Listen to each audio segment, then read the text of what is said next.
I'm coming. More than 2 years ago, when we were finishing Last of Us Part 2, and we were working on those flashbacks within that scene for the first game, we got excited with the idea of like, oh man, what if we made The Last of Us Part 1 to look as good, if not better, than what we have done with Last of Us Part 2, which we really pushed the boundaries of like what we could do from gameplay and a graphical standpoint, and felt like if we do that, we could actually come even closer to our original vision of what the first game would have been had we not been constrained by technology.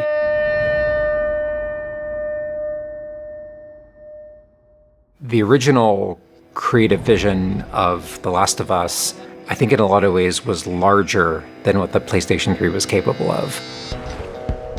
The tech of the PS5, it's like an open box of tools and goodies that we can play from and draw from. The 4K, HDR, improved haptics, 60 frames, help us to reimagine The Last of Us. It gave us opportunities to rebuild our characters at the highest fidelity. Not only are the characters more detailed, I mean down to the irises and the pupil depth. You know, you fall into the eyes of the characters. Aside from that, the facial animation is just way more believable. Like all the nuances, all the little subtle reactions, glances, glares, right? Like you get all of it almost closer to sort of the original performances. So no matter what, you stick to me like glue. Like glue. Like glue. Got it. Good. We are able now to not only just have the highest fidelity characters in the cutscene, but also in gameplay. It's the same character, so now we can do these seamless transitions in and out. Every part of the game has benefited from seamless transitions and emotional scripting. Pretty good, huh? Our stories happen in gameplay, on a stick. She knew my mom. All this stuff is designed to keep you constantly in this world. Riley, come here. Now you got this, go.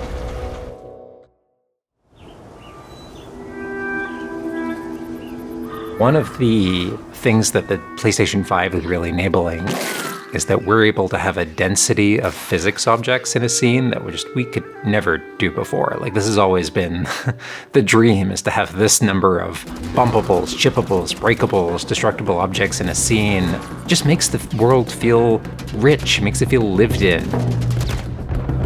Materials can have the properties that you'd expect.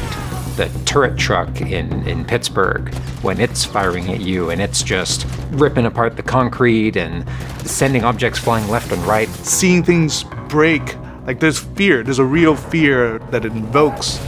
And it's giving us a much more dynamic range of gameplay to play with. Surround him! Our AI tech has just increased incredibly. What we were building the basis off of was The Last of Us Part 2's AI. And it has sophisticated systems for things like the fundamental knowledge model of how these NPCs perceive and understand what the player is much more sophisticated. Now how the enemies are communicating with each other, how they're chasing you, how they're flanking you, how intense that fight feels, it's so much more rewarding coming out of it from the other side.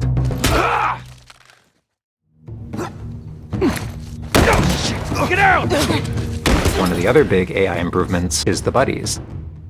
The buddies technology that we developed for The Last of Us Part 2 has this very sophisticated understanding of like, okay, this is where the enemies can see their exposure. We not only have exposure, we have future exposure. So buddies can know, okay, that enemy is walking forward and they're about to round this corner. So in 3 seconds, that corner is going to be exposed. So I'd better move now to avoid this enemy seeing me. This really lets the buddies make very complex decisions and maintain that feeling of stealth much more believably. Another big enhancement to the gameplay is that we have this technology called motion matching. Motion matching is this technology that's basically using logic that tries to match the desired movement to a bucket of hundreds of animations. A mocapped actor has gone in and run this whole gauntlet of movements to get a really full set of all the different ways a person can move. And then it's basically every frame trying to find the best matching animation that fits the path of where the character is going to go. And this motion model just gives this really seamless sense of transition. The player's movement is just a lot cleaner. It's this really smooth, organic movement through the space.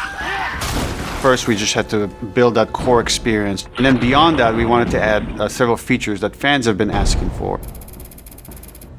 For example, we now have a permadeath mode. Along that, we've added a brand new speedrun mode, so players can time themselves. There's a whole community of gamers that just want to see how fast they can play through this game. Beyond that, we added a bunch more of unlockables. So there's all these different outfits for Ellie and Joel that people can unlock. A model viewer mode, so people can really appreciate the details. We added award-winning accessibility features. Every single accessibility option that we offer, that's a barrier removed for someone. As she surveys the apartment, her eyes wander to Joel. She steps past the couch. He wears the wristwatch Sarah gifted him, which now has a cracked face. To my knowledge, this is the first PlayStation game that has audio description built into the game, built into the cinematics. Now it's nighttime. Joel stirs in his sleep. And that's really the way we've tried to push the frontier of accessibility on this game.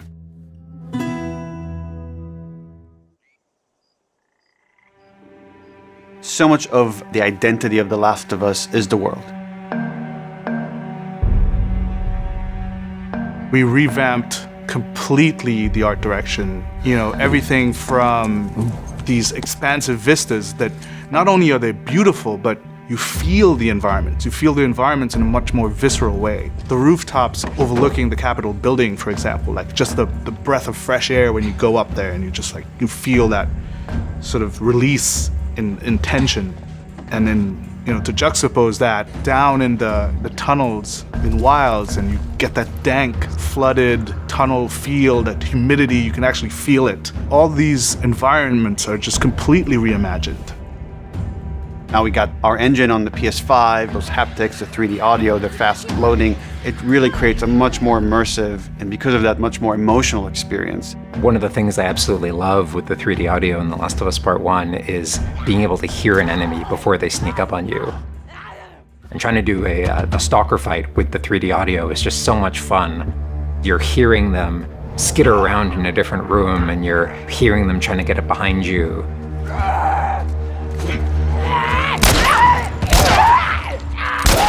Having that two-part reaction of like hearing, turning, seeing, reacting, it just really heightens that sense of just being grounded. You are in this character, you are in this world.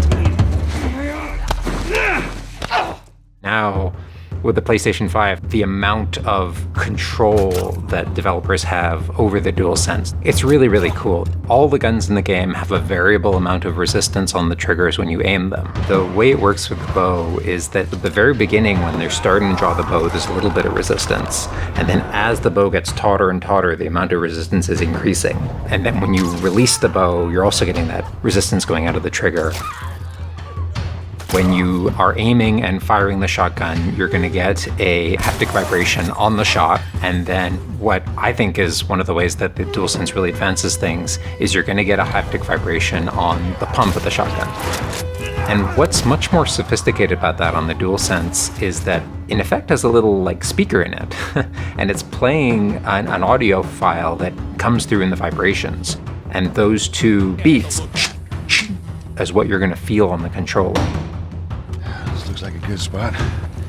This also ties in to the new workbench animations. So if you're seeing Joel taking apart a gun or screwing something in or putting a new stock on a gun, that moment where he's jamming that on, you're going to get that haptic feedback on that. We have, haptics all across the board, for all the moments you kind of expect, for clambering, jumping, landing, meleeing, getting meleeed, all those kind of high intensity moments we have represented in the haptics. What I personally absolutely adore is the way we can enhance the really quiet, subtle moments of gameplay. So it's like when Joel goes in to pet the giraffe, getting that little light touch on the haptics as he's petting the giraffe. To me, that's the essence of The Last of Us. It's the high tension moments, it's the low tension moments, it's all of it feeling grounded. It's you're feeling immersed in this world. It's all about bringing you along with that story in as many ways as we can. And that's what the new technology on the PlayStation 5 is allowing.